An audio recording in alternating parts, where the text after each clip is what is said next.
Good evening. My name is Mike Gagel, Chair of the Prince George Public Library Board.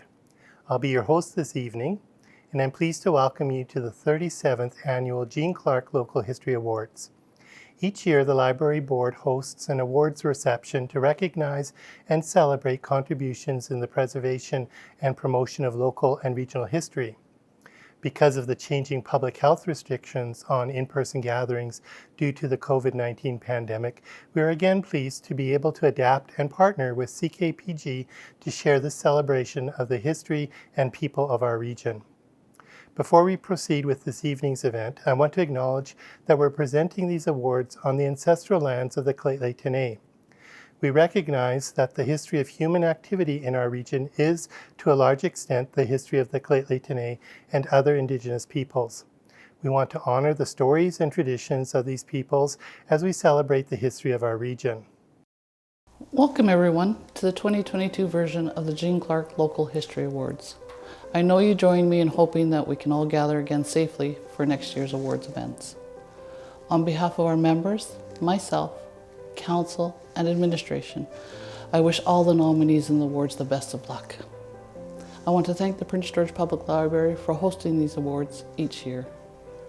For me personally, history is important as it is interesting. For me as Chief of Lheidli T'enneh, history is critical. Case in point, earlier this year we filed specific claims with the federal government that date back 110 years. The claim is based on our unlawful forced removal of the land known as Lheidli T'enneh Memorial Park. Our claim is about history. Our legal team has studied hundreds and hundreds of historical documents in preparing for our case. We looked at legal and historical precedents for this from other specific claims. It will take a few years to adjudicate our claim, but I can say from first-hand experience that history is very much a part of our nation's future. Thank you once again to the Prince George Public Library for making history a priority and for hosting this year's Jeanne Clarke Local History Awards. Masi.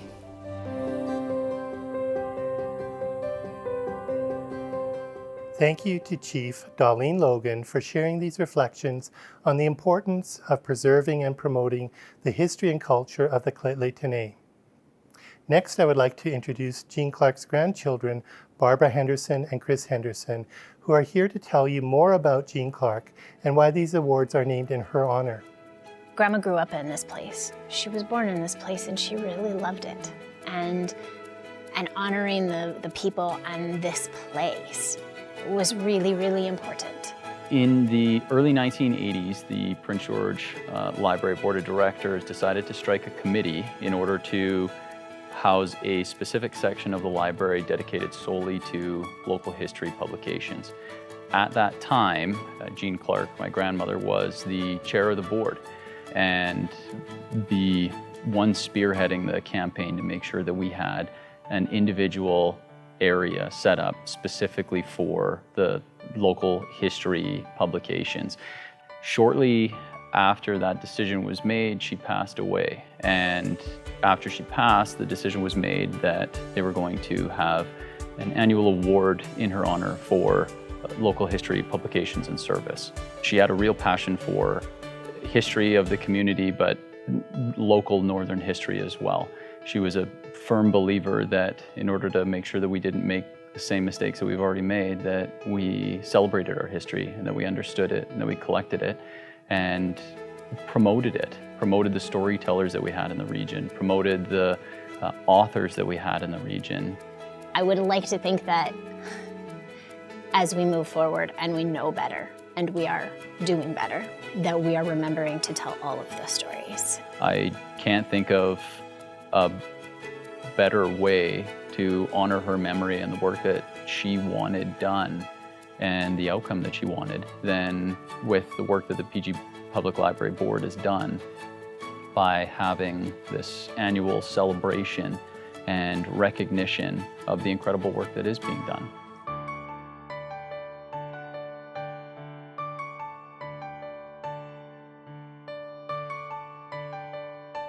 Thanks to Chris and Barbara for joining us to speak about their grandmother. We will continue to honor Jeanne Clarke's legacy and to ensure that we acknowledge, promote, and celebrate all the history and enduring culture in this area. The winner of our first award today has been working hard to do just that. This award celebrates outstanding service in the field of local history and is granted to an individual or organization for significant contributions to the preservation and promotion of local history. The winner of the 2022 Jeanne Clarke Service Award is Kim Gucci. Kim Gucci is a multidisciplinary Indigenous musician, visual artist, and playwright. She uses her gifts to tell the stories, struggles, and strengths of her ancestors, bringing awareness to Northern BC and the world through her songs and spoken words. Her passions are far-reaching and include being a cultural liaison for organizations including the Canadian Artists for Reconciliation and Education, Everyone at the Table, BC Touring Council, Prince George Folkfest Society, Ancient Forest Working Group, and the Central BC Railway and Forestry Museum. She has helped promote cultural understanding and protocols by providing Indigenous welcomes at countless national virtual gatherings over the past 2 years. She is an incredible storyteller who weaves language learnings into her music. This is demonstrated by the interactive videos she made in partnership with School District 57 that help to preserve Lheidli history, culture, Decal language, and music in a genuine and playful way that gets kids dancing and singing along. Hi, I'm Kim Gucci. I am a member of the Lheidli First Nation, and I am a musician, a visual artist, and a cultural ambassador. I have heard about this award before, but I didn't really understand what it meant. And then I started to remember that my grandmother had posthumously won the award. That part means more to me than anything because I feel that I am truly living in her footsteps and honoring her legacy. Everything that we are as Indigenous people was in some way, shape, or form removed or taken. I'm standing here because I'm a cycle breaker and I want something different for my life, for my children, for my grandchildren, for my great-grandchildren. And so I believe that's what inspires me to do the work that I'm doing and to share these messages through music. Being able to receive an award from the library, I feel so honored, so valued, and so seen in my community. And coming from the library, which is the place that literally houses the knowledge of our territory and many territories, it really impacts me in a deeper way because of who they are and who they represent in our community. I'm so thankful. I'm deeply grateful. And in the Decal language, I will say, Tebe Snichelia is like the deepest of thanks.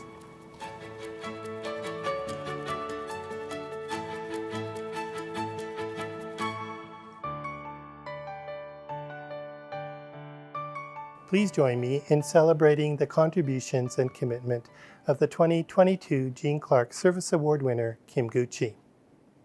The Local History Committee is made up of library board members and volunteer readers who spend many rewarding hours reading and discussing the nominated publications. On behalf of my fellow Local History Committee members, I would like to introduce the nominees for the 2022 Jeanne Clarke Publication Award. This award recognizes excellence in publication for the promotion and preservation of local and regional history. Now let's hear from the authors of our nominated titles.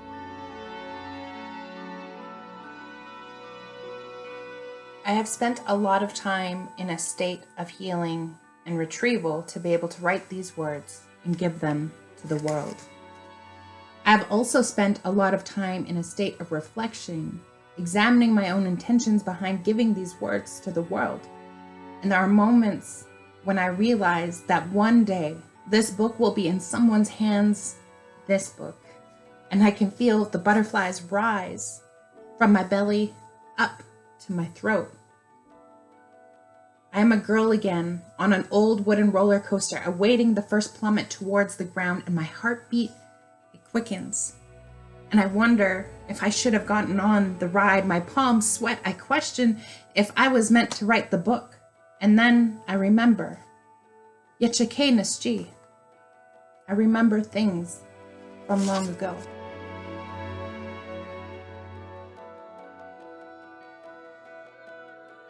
Good evening, everyone. My name is Ken Mather.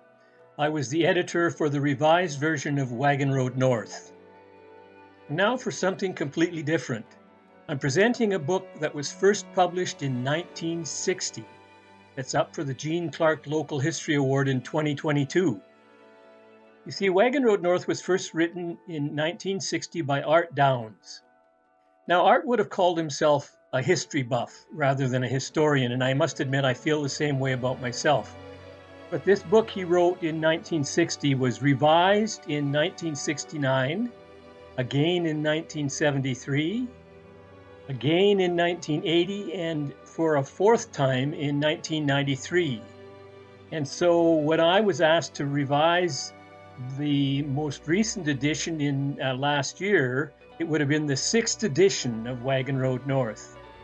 I'm going to read an excerpt from my preface on page 3, which explains things a little bit. Art's legacy remains in many areas, as a writer, as an editor, and as a publisher. But perhaps the greatest legacy has been Wagon Road North, which is still being purchased and read 60 years after its first edition, and 50 years after it became the very first publication of Heritage House Publishing. It has proven to be a readable and accurate account of the Cariboo Gold Rush for generations of BC readers. The Encyclopedia of British Columbia, published in the year 2000, in its entry on book publishing in British Columbia, noted the success of the book. The most notable published book to follow the 1958 breakthrough was Wagon Road North by Art Downes, which is still in print and is in the top 5 all-time bestsellers. Pretty prestigious company. Heritage House was established in 1970 under Art's guiding hand, and it gained a reputation for publishing books that were engaging and accessible to everyone, proving that an interest in history was not just the realm of academic historians, but that popular history was interesting to all. As that Art put it, books by BC writers for BC readers. I was approached by Roger Tucci of Heritage House in 2019 to edit the 6th edition of Wagon Road North and to help Heritage House commemorate its 50th anniversary. And I readily took up the challenge of bringing Wagon Road North into the 21st century. To that end, I had the pleasure of writing 4 new chapters.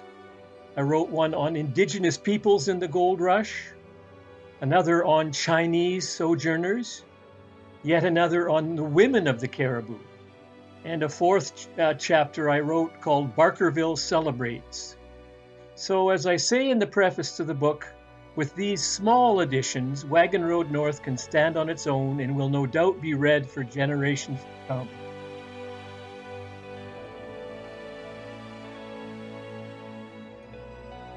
Hello, my name is Wendy Proverbs, and I'm the author of Aggie and Mudgee, The Journey of 2 Cascadena Children.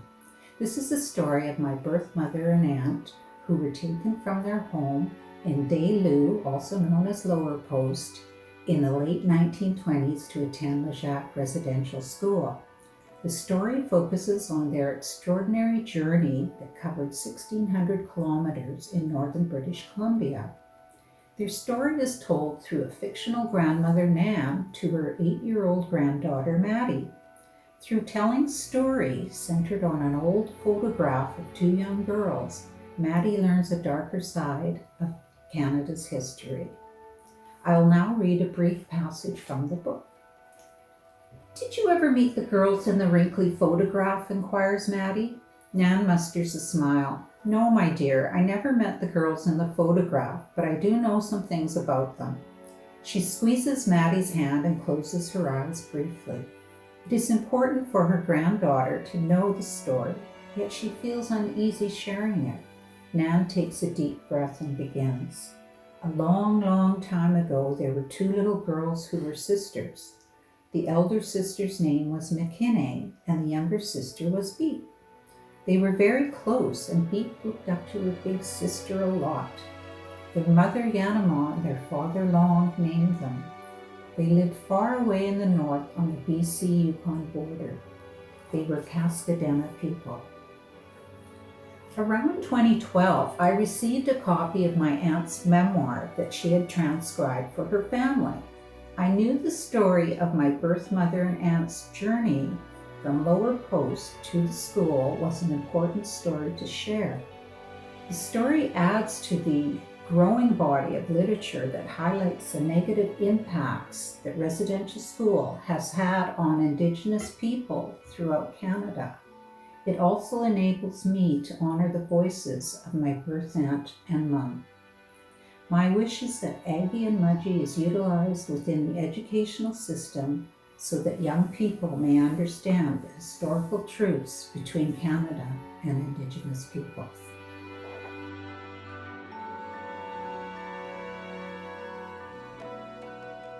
My book, British Columbia in Flames, was published by Harbour Publishing. It's about the fires of 2017.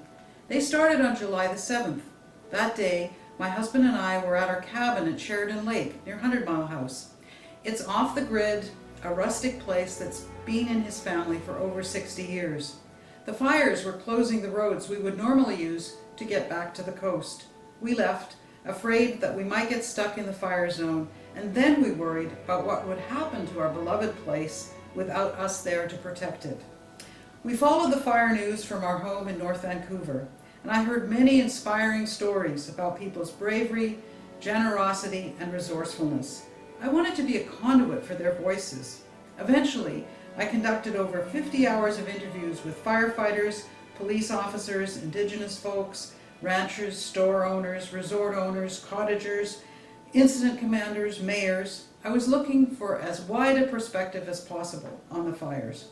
I talked to people who were evacuated, those who stayed to defend their places, and those too who could do nothing but watch helplessly as the flames consumed them. This is a story of tragedy, but also of hope, heroism, and the power of community.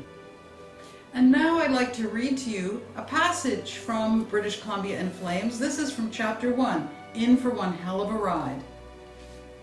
July the 7th, 2017 is a day many British Columbians will never forget. A day like no other, unprecedented, they say. Mayor John Ranta was standing on his front lawn in Cache Creek when he saw fire aiming straight for him. Andra Holtzapfel noted smoke curling over a mountain and heading towards her just as she had unpacked her canoe in Bowen Lake Provincial Park. Flying south in a twin otter from Fort St. John, Jeremy Sieb noted smoke columns at Otter Lake, Dragon Mountain, and south of Quesnel on the west side of Fraser River. Chief Francis Lassise saw plumes on his way from Kamloops to the Tusi First Nation in Risky Creek. In the Walmart parking lot in Williams Lake, Raylene Poffenroth snapped photographs of several fires erupting on the horizon. Kurt Van Ember witnessed lightning strikes as he was driving west along Highway 20. "We are going to be in for one hell of a ride," he said. The fires descended like a pride of dragons, roaring and snorting. They were fast moving and everywhere. The BC Wildfire Service was stretched to the limit and didn't even get to all the fires reported.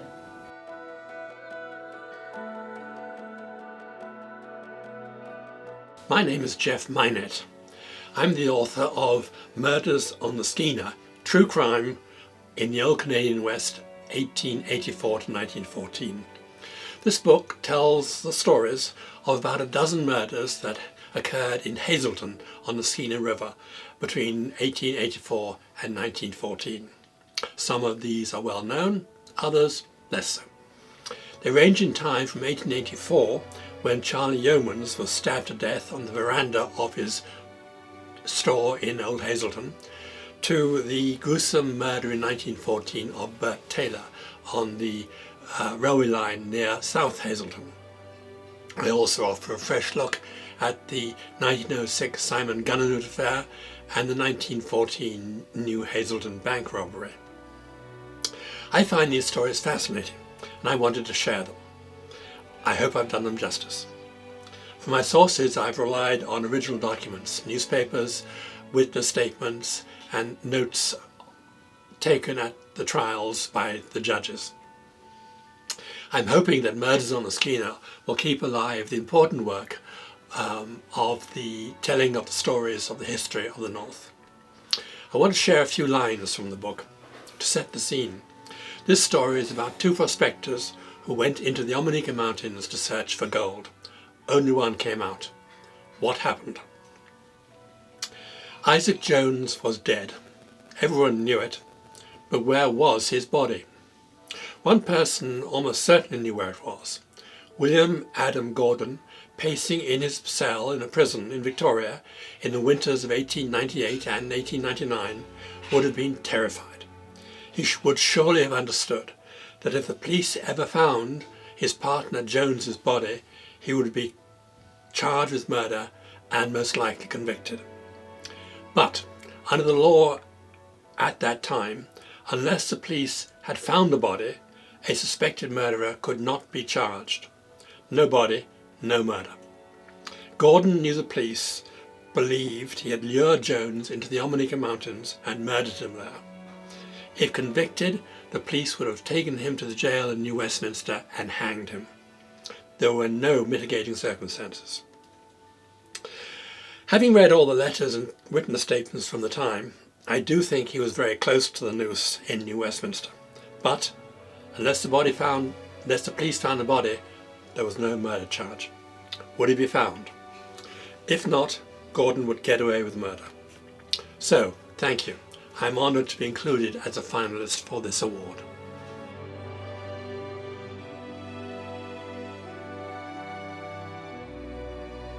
Greetings from the authors of A Mountain of Change, reporting to you live from Hudson Bay Mountain in Smithers, BC. We are certain when the first adventurous skiers climbed from the town of Smithers to the top of the prairie on Hudson Bay Mountain, they had no idea a fully plowed winter road, 2 lodges, 2 T-bars, 1 chairlift, and a cabin colony of over 100 cabins, including a new development called Hudson Bay Mountain Estates, would exist 60 years later. A Mountain of Change demonstrates in 8 chapters and 215 pages that not only were the pioneers' tracks followed, but their passion for adventure on Hudson Bay Mountain was replicated. Hundreds of outdoor enthusiasts from across the Pacific Northwest and beyond continue to seek out adventure on Hudson Bay Mountain in all seasons. This publication exists because we as writers, along with one layout expert with over 200 accumulated years of skiing on Hudson Bay Mountain, dedicated over 3 years to making the very first documented history of Hudson Bay Mountain possible. Our combined passion for this ski hill, along with many other contributors, is represented in A Mountain of Change. When considering the idea of writing a book, we had no idea our efforts would result in such a meaningful and extensive publication. In December of 2020, we published 500 copies that were sold within 2 weeks. And this month, we will print 250 more copies. Our largest wishes are that users of Hudson Bay Mountain understand the efforts of the hundreds of people who have kept this ski hill viable for 60 years, and that readers simply enjoy our efforts. We welcome you to this gem of a landscape represented in A Mountain of Change.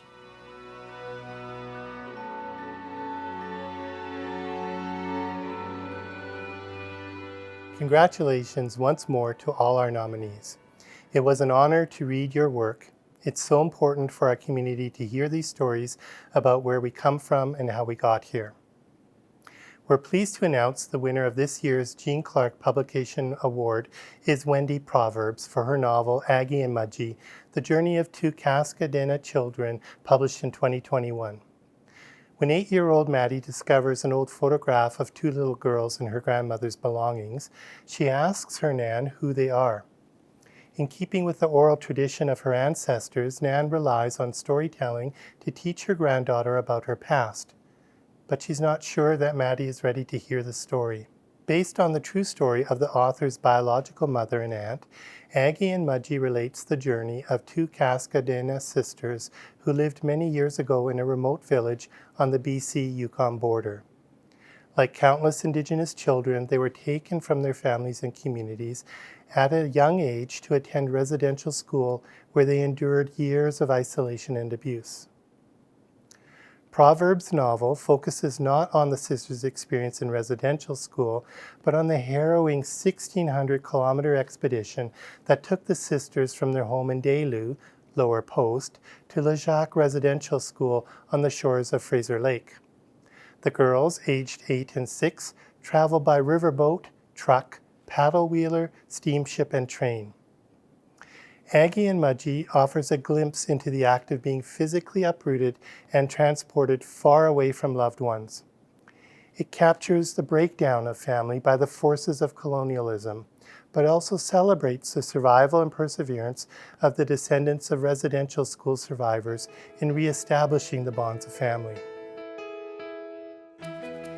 I'm very pleased to accept the Jeanne Clarke Award for Aggie and Mudgee, The Journey of Two Cascadena Children. I am honored to be in the esteemed company of my fellow nominees. Writing Aggie and Mudgee has been a very personal journey for me. I've grown closer to my ancestral roots, and I'm pleased to have met new family members as my Cascadena family has grown since the publication of Aggie and Mudgee. I want to thank Heritage House Publishing for their belief in and support for Aggie and Mudgee. A deep and heartfelt acknowledgement to my birth mother and aunt, who were very brave and courageous, and you are not forgotten. I also want to thank my adopted family for opening their home and hearts to me. A final thank you to my husband Trevor, my son Jeff, daughter Tracy, and their wonderful spouses. And a big shout out to my grandsons, Will and Jake. Merci Joe, everyone. Congratulations to Wendy Proverbs. Thank you for sharing this amazing contribution to the history of our region. As we learn about and reflect on the long-lasting impacts of colonialism on the peoples of this region, it's important to listen, learn, and work to create environments where people can make authentic connections and share their experiences in a safe space. At the Prince George Public Library, we are committed to working towards fostering a vibrant, inclusive, thriving community. As expressed in our new mission statement, the library is focused on creating welcoming and inclusive spaces for every person to read, connect, and share. We prioritize partnerships and connections with community stakeholders to promote diversity and help to create safe, attractive, inclusive library spaces that all members of our community can take pride in, including marginalized or underserved groups. We strive to incorporate diversity, equity, and inclusion best practices into library services, facilities, collections, and programming. We are grateful to all of the storytellers who help to preserve and promote our local history. Congratulations once again to all of tonight's nominees and winners. Thank you for your important work. That concludes this year's Jeanne Clarke Local History Awards on CKPG-TV. Thank you.